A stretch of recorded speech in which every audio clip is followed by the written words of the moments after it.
ভিডিওতে যে মণ্ডপটি দেখতে পাচ্ছেন সেটি জলপাইগুড়ির দিশারি ক্লাবে 2025 দুর্গোৎসবের পুজো প্যান্ডেল। এবার দিশারি ক্লাবের নিবেদন মাদুরাইয়ের মীনাক্ষী মন্দিরের হুবহু অনুকরণে তৈরি পূজা মণ্ডপ। তবে শুধু এটুকু বললে পরেই দিশারি ক্লাবের এবারের পুজো মণ্ডপের গুরুত্ব শেষ হয় না, কারণ এবার দিশারি যেটা তুলে আনছে সেটা হলো দক্ষিণ ভারতের একটি বিরাট ইতিহাসকে, মন্দিরের ইতিহাসকে।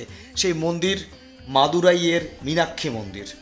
আমরা বইতে পড়েছিলাম যে মাদুরাইয়ের মীনাক্ষী মন্দিরের ইতিহাস প্রায় 1400 বছরের পুরনো এবং এর নির্মাণ পাণ্ড্য রাজবংশের সময়কালে শুরু হয়েছিল। রাজা প্রথম সদায় বর্মন কুলশেখর পাণ্ড্য এই মন্দিরের নির্মাণ কার্য শুরু করেন বলে জানা যায়, যা পরবর্তীকালে রাজা তিরুমালাই নায়ক তার সময়কালে সম্প্রসারিত হয়।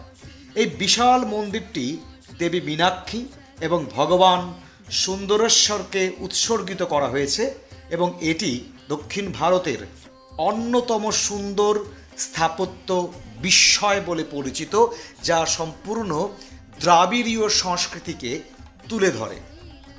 পাণ্ড্য রাজবংশের আমলে এই মন্দিরের মূল নির্মাণ কার্য শুরু হয়েছিল এবং এর কেন্দ্রস্থলে দেবী মীনাক্ষীর মন্দির এবং 3টি বিশাল গোপুরম হলো দক্ষিণ ভারতের মন্দিরগুলির একটি অন্যতম বৈশিষ্ট্য। গোপুরম কথার অর্থ হচ্ছে প্রবেশদ্বার।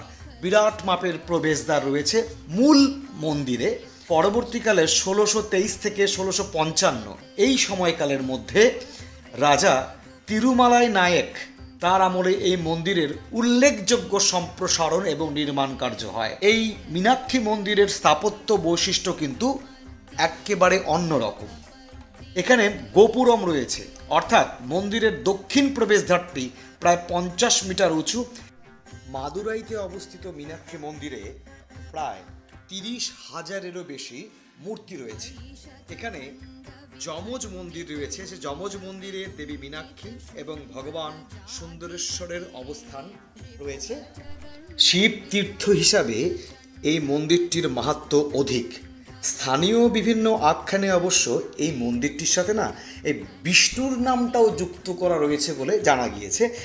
তবে এই মন্দিরের ভাস্কর্যের মধ্যে কিন্তু আমরা বিষ্ণুর একটা রূপ দেখতে পাই। বিষ্ণুকে দেবী মীনাক্ষীর ভ্রাতা রূপে এখানে ফুটিয়ে তোলা হয়েছে।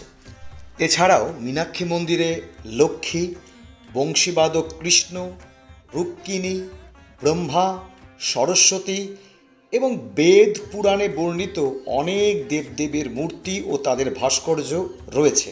কাজেই সব দিক থেকে বিচার যে এই মন্দিরের গুরুত্ব কিন্তু বিরাট।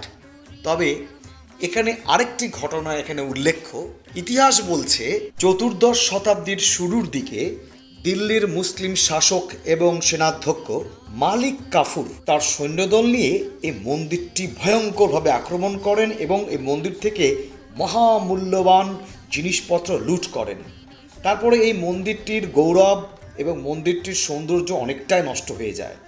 কিন্তু তার পরবর্তীকালে দক্ষিণ ভারতে বিজয়নগর সাম্রাজ্যের সময় এই মন্দিরটি আবার তার গৌরব ফিরে পায় এবং মন্দিরটি সংস্কার করা হয়।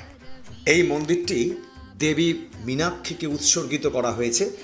মীনাক্ষী যা পাওয়া যায় বইতে, তিনি হলেন দেবী পার্বতীর একটি রূপ। মীনাক্ষী নামের অর্থ তো আমরা সবাই বুঝতে পারছি যে মাছের মতো চোখ যার, অর্থাৎ অতীব সুন্দর নেত্র ধারণকারী মহাশক্তিশালী দেবী তার মন্দির। এই মীনাক্ষী শিবের অর্থাৎ মহাদেবের স্ত্রী রূপেই আসেন এবং তার এখানে পুজো হয়, তার আরাধনা করা হয়। দেবী মীনাক্ষীর পরিচয় এবং তার দেবত্ব সামগ্রিক বিষয় নিয়ে বিভিন্ন গ্রন্থে উল্লেখ রয়েছে দক্ষিণ ভারতে, এবং বহু জনশ্রুত রয়েছে এই বিষয়।